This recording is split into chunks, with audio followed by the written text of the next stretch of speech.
Olá pessoal, eu me chamo Adriele e estarei junto com vocês e com a professora Ana Paula durante esse PLE 2020.4 na função de monitora da disciplina Gestão da Produção. Espero que seja uma experiência bastante proveitosa tanto para mim quanto para vocês, que possamos trocar informações, conhecimentos, e vou começar falando um pouquinho sobre a evolução da administração da produção e operações, um pouco da história. Então, a história da produção, ela começa com a descoberta do fogo.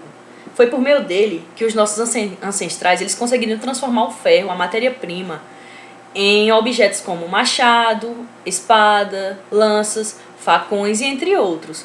O aperfeiçoamento, o aprimoramento desses utensílios, ele permitiu que o ser humano ele tivesse um poder, tivesse um domínio maior sobre a natureza, contribuindo dessa forma para a sobrevivência da espécie humana.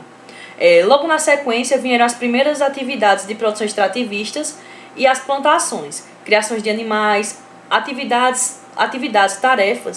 tarefas estas que já exigiam algum esforço no sentido produtivo. O homem ele polia a pedra com o objetivo de torná-la um utensílio eficaz.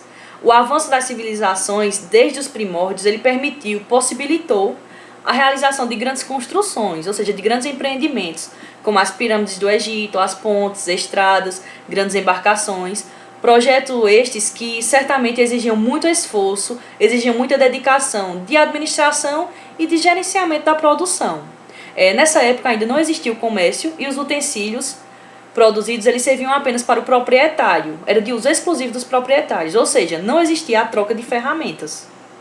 E logo após a pré-história surge a era artesanal. Que foi onde surgiu a primeira forma de produção organizada, que era o artesanato, através dos artesãos, que devido ao aumento da demanda, eles começaram a contratar pessoas, começaram a contratar ajudantes e a determinar um prazo de entrega e também a definir e classificar as prioridades. Os profissionais eles tinham uma habilidade específica e trabalhavam sob encomenda. Os produtos eles não eram padronizados, não existia norma e nem controle de qualidade. Os clientes, ou seja, os consumidores, eles especificavam quais produtos eles desejavam. E por não existir norma e nem controle de qualidade, uma peça nunca saía igual à outra porque não havia uma rigidez de controle. E após a era artesanal, surge a Revolução Industrial, que dá-se início à produção industrial moderna, e devido a esse acontecimento, a produção artesanal ela entra em decadência.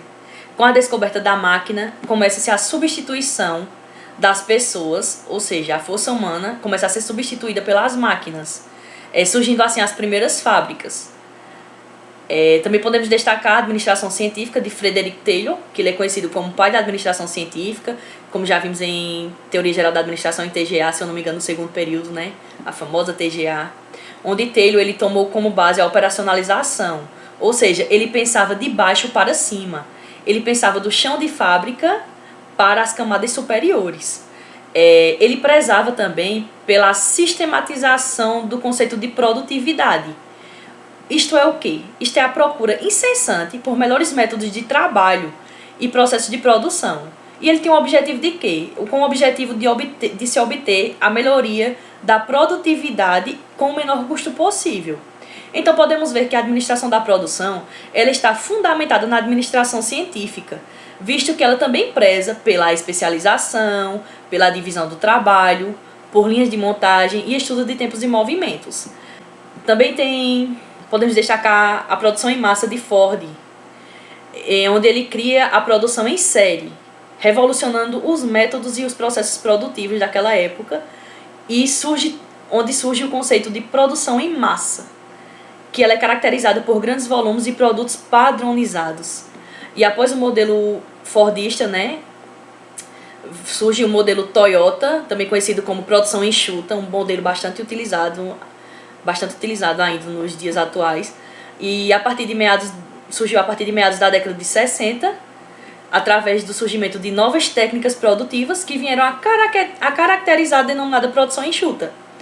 E também que essa produção enxuta ela introduziu alguns conceitos, como o conceito de just in time. E o que danado é isso? É produzir somente o necessário, no tempo necessário e na quantidade necessária. Então, podemos ver que a Revolução Industrial, ela trouxe algumas exigências, alguns requisitos impostos até nos nossos dias atuais, como a padronização dos produtos e dos processos de fabricação, treinamento e habilitação da mão de obra direta, criação e desenvolvimento dos quadros gerenciais e de supervisão, desenvolvimento de técnicas de planejamento, técnicas de vendas, controle de produção e controle financeiro. A Revolução Industrial, ela ocorreu em várias fases. Na primeira Revolução Industrial, que ocorreu por meados do século XVIII, podemos destacar a substituição da manufatura pela maquinofatura, o uso da máquina na produção, a máquina de fiar, tear mecânico e máquina a vapor. Também se estabeleceram novas relações de trabalho, onde surge o trabalho assalariado e a divisão do trabalho. Na segunda Revolução Industrial, que ocorreu por meados do século XIX, já podemos destacar o aprimoramento de técnicas, o surgimento de máquinas e a introdução de novos meios de produção. A industrialização, que antes limitava-se à Inglaterra, ela expandiu-se para outros países, como Estados Unidos, França, Rússia, Japão e Alemanha. Também podemos destacar o emprego da energia elétrica, motor à explosão, corantes sintéticos e a invenção do telégrafo, novos mercados e a aceleração do ritmo industrial. A terceira revolução, ocorrendo aí no século XX, também conhecida como Revolução Técnico-Científica Informacional, ou simplesmente Revolução Informacional. Nesse momento, a robótica, a genética, a informática, as telecomunicações, a eletrônica, entre outros, eles assumiram posição de destaque.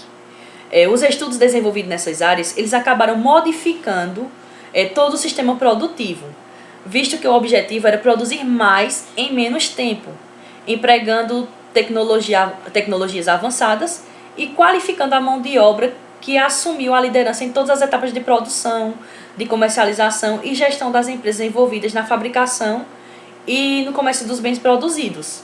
E hoje, vivemos a quarta revolução industrial, conhecida também como Indústria 4.0, onde uma das características dessa fase é a tendência a 100% da automatização das fábricas por meio de sistemas cyberfísicos. Ela foi anunciada em 2011 por Hennig, que ele é chefe da Academia de Ciências e Engenharia Alemã, quando ele usou a expressão Indústria 4.0. Então, a Indústria 4.0, ela refere-se à combinação de várias tecnologias digitais, entre elas robótica avançada, inteligência artificial, sensores sofisticados, computação em nuvem, internet das coisas, manufatura digital, impressão 3D, smartphones e outros dispositivos móveis. Tudo isso já faz parte da nossa realidade, né? E a cada dia tem se aprimorado cada vez mais. No modelo da indústria 4.0, design e desenvolvimento de produtos, eles são realizados em laboratórios de simulação e utilizam modelo de fabricação digital. Os produtos, eles só tomam forma física quando são resolvidos problemas de design e engenharia. Destaque aqui para a customização em massa. E o que é essa customização em massa? É a capacidade de fazer produtos em lotes unitários tão baratos quanto um produto feito em escala no século XX, mas totalmente adaptado às especificações do comprador. E devemos fazer uma observação assim, devemos ter cuidado que customização, ela é diferente de personalização, porque na customização, ela consiste em quê? Consiste na modificação ou na criação de alguma coisa de acordo com as preferências ou as especificações pessoais. O que quer dizer? Que eu posso comprar um abadá de um bloco e pegar esse abadá e levar numa costureira e pedir para ela customizar, para ela modificar de acordo com as minhas preferências. Já na personalização, o item ele pode ser personalizado sim, mas a empresa ela que oferece tais opções onde o cliente pode escolher. Tipo na compra de um veículo, onde tem o Monte o Seu. Não sei se vocês já utilizaram no site dos veículos que tem lá Monte o Seu. E lá tem os itens que você pode acrescentar. Então ali você vai estar personalizando de acordo com os itens disponíveis pela empresa. Ali é uma personalização. Então, o movimento Indústria 4.0 ele começou na Alemanha e muitas organizações eles já possuem iniciativas fortes nele. Ele é um movimento que ele vem em constante crescimento, a cada ano ele vem crescendo, vem mais empresas, mais países vem fazendo parte. No Brasil, em entrevista com empresas nacionais, a Confederação Nacional da Indústria ela concluiu que menos da metade das empresas entrevistadas elas utilizam pelo menos uma das tecnologias listadas, sendo que 73% das empresas usam tecnologias ligadas à automoção dos processos industriais. A indústria 4.0 ela transforma a empresa, os empregados e todo o ecossistema de fornecedores, parceiros, distribuidores e clientes numa rede digital plenamente interconectada e integrada, ligada em outras redes do mundo, ou seja, ela mexe com toda a cadeia da empresa. Então, o coração da indústria 4.0 é a digitalização total das operações de uma empresa integrada verticalmente e horizontalmente. Exemplos são sistemas integrados de estoques, que conectam varejistas, centros de distribuição, transportadores, fabricantes e fornecedores. Cada um recebe transparentemente dados sobre os níveis de estoque uns dos outros, lança pedidos, cumpre tarefas automaticamente e dispara ordens de serviços e upgrades. O segundo ponto é a reformulação de produtos e serviços para que eles incorporem softwares personalizados, tornando-se ágeis e interativos, acompanhando a própria atividade e seus resultados. Um exemplo são os equipamentos usados em um ponto de embarque ou em um canteiro de obras que pode detectar uma falha mecânica iminente e impedi-la. É software de veículos que está evoluindo para permitir que carros e caminhões eles possam ser consertados por meio de downloads de atualização de software. Um exemplo também que eu vi recentemente é da Kia e da Hyundai que eles estão desenvolvendo um aplicativo que você vai poder dar partida e destravar o automóvel pelo smartphone. O terceiro ponto é a interação mais próxima com o cliente, impulsionada por esses novos processos, produtos e serviços. O desafio prático é fazer a indústria 4.0 funcionar, requer grandes mudanças nas práticas e estruturas organizacionais, como novas arquiteturas de tecnologia da informação e gestão de dados, novas abordagens de leis e impostos, novas estruturas organizacionais e nova cultura orientada para o digital.